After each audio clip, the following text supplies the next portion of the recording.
Thanks. And I should just mention really quickly that I just left 538 after about 4.5 years there. My book has sort of taken over my life, so focusing on that. But up until a few weeks ago, I was the lead science writer there.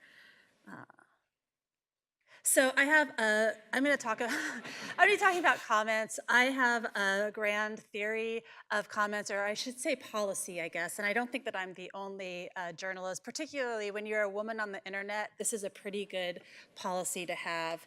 And I'm just going to show you a quick video that will explain why.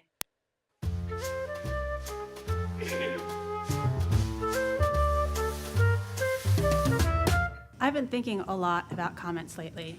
My stories at 538 get a lot of comments. This article is very troubling and incredibly irresponsible. But sometimes they're kind of perplexing to me. I have always suspected a correlation between constipation and conservative political views. Seriously. Why is it that some stories get tons of comments and others get only a few? I'm a former marathoner, and I agree with your story about the 5K being the perfect race. Why is it that so often the comments aren't really about the substance of the story, but about some sort of throwaway line? You realize that "we don't need no stinking badges" isn't originally from Blazing Saddles, right? Why is it that some people comment on almost every story and other readers hardly comment at all? This is a girl-splaining article. It has to use ridiculous terms. Sounds like you're just looking for an excuse about how you never could have gotten to the top to justify not trying. What a riot! Just another example of mediocrity being held up as a shining beacon of success. Gary Johnson, the most fit candidate for president.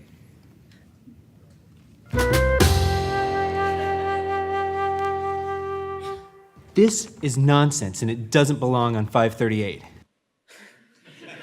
Those were all actual comments on my stories at 538, by the way. That was my idea way to promote on social media. Anyway, so I started getting so despite not reading the comments, this was sort of my breaking point. I wrote this story about how some psychology journals are rewarding good research practices with these badges.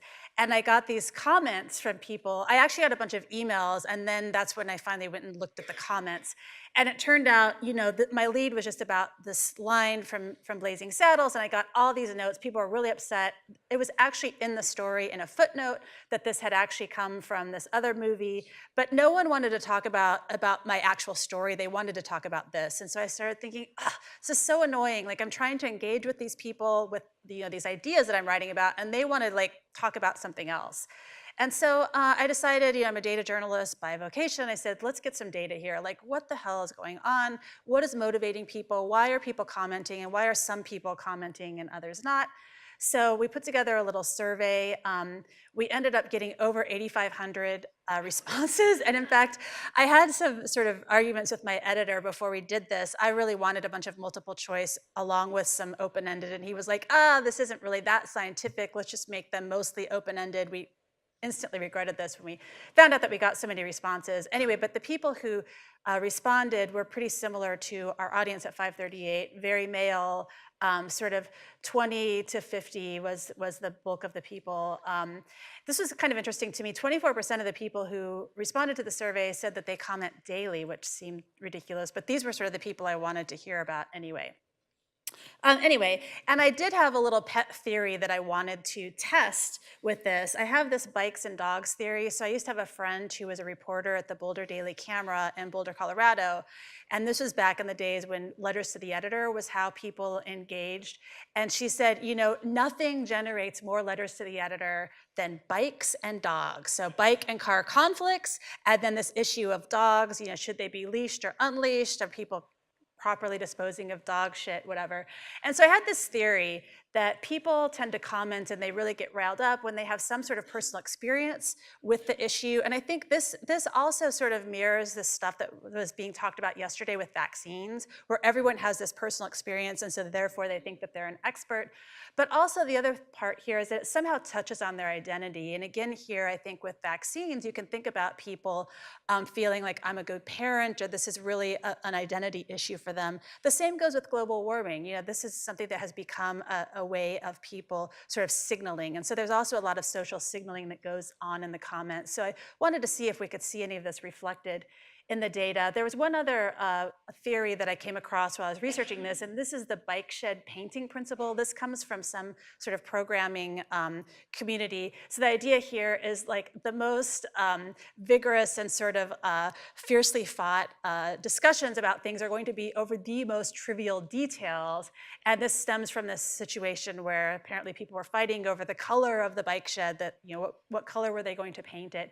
And so the idea here is that anyone can be an expert about some of these like really trivial things, but engaging with more complex ideas. And in this case, you know, in the context of this conference, these are sort of the more difficult and nuanced scientific things. That's more difficult to engage with. And so people are going to pick those things that they feel like they know to really engage with. So anyway, looking at our responses, this was actually a multiple choice. I think the one multiple choice question that we had, but it did offer some support for my bikes and dogs theory. 41% of people said they commented when they identify with the topic. 35% had personal experience to add, but 55% it was something, they knew something about the subject that wasn't in the article. So it was like, you know, but you left this out. And I can tell you as a journalist, I'm always getting, when people don't like a story, it's usually because I didn't tell the story they wanted. It's not that there's anything wrong with the story, but they're like, you know, there's this other thing you didn't cover. And then this is another interesting thing. So we also had some open-ended questions, and my colleague Leah Labresco did some work. We ended up just pulling 500 random answers, and she coded them.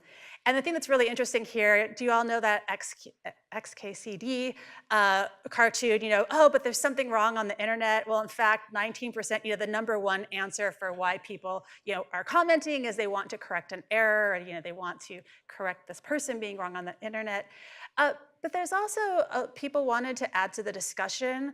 One thing that really surprised me, and I guess this was kind of, I feel like I was being a jerk by saying I'm not going to read the comments, but yet I'm going to pretend I know all about the comments. This kind of gets back to your idea, like if you listen, you'll actually learn something. Well, I did learn something. And that is that a lot of the people that were commenting, and as I was actually reading comments for this project, I realized that there were people that were genuinely, yes, there were trolls, that's why I'm not reading the comments, but there were people who were genuinely trying to engage, and they weren't trying to engage with me or with 538, but they were trying to engage with each other. And what I found is that 538 actually has a community here of people who are communicating with one another and are actively going there to have these conversations. Yeah, some of the other reasons or things that people were trying to accomplish were giving their personal perspective. So they really were interested in sharing, representing their view. Be funny was another one that seems somewhat common. And I think here you can almost imagine that it's like a dinner party or something, but on the internet. So there was a little bit more civility. Look, it's not completely civil, not at all, but it wasn't nearly as mean and terrible as I thought it was going to be. My colleague Drumil Mehta actually went through and looked at our data on the commenters. So at 538, we use Facebook to do this. And Warren Dew was the number one. I mean, he's like 1.5 times more than the number 2. I actually I talked on the phone with a bunch of these folks on the top 10 list.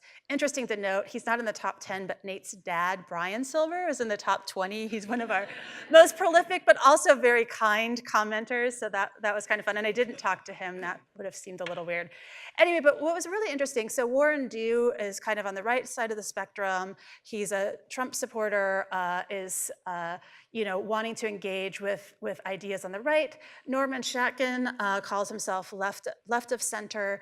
And Norman actually told me that there were some people in the top 20 list that he specifically, that were on the other side of the spectrum, that he had come there to and felt like he was having conductive you know, back and forth with. So this is a place, and Warren said the same thing, some of the other folks on this list, that they were really going there. It was sort of like maybe in real life they couldn't go talk to that terrible uncle or their neighbor or their spouse even about this stuff, but they could have these conversations with strangers on this forum. And so that was really interesting to me. I didn't expect that.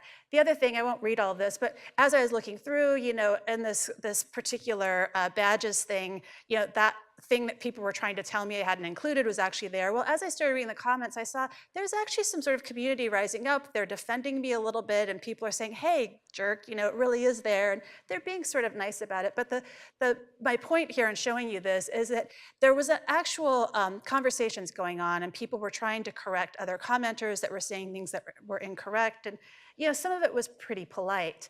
There's also a truism at 538. Readers just always assume this is like, he says as much in the footnotes. Everyone assumes that Nate writes all of the stories. Never going to get them to believe differently.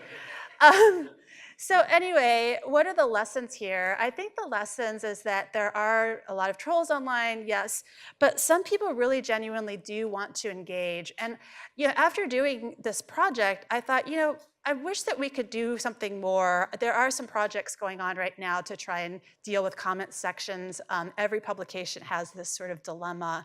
But this is really a way of helping people engage with ideas and information that we're getting across. And so, these comment sections can become a little bit of a community. I really saw that in 538, and that was a surprise to me, and a pleasant one, that people were going there and feeling that they were really getting to know one another too. The most prolific commenters really, almost all of them had another person or two that they called out by name as someone that they enjoyed conversing with or arguing with here. And in many cases, it was almost like, instead of arguing with the straw man, they were it was almost like an internet version of this, I don't really know you in real life, so I don't have to be as polite as I would be otherwise, but you're sort of my person to test these ideas out and whatnot.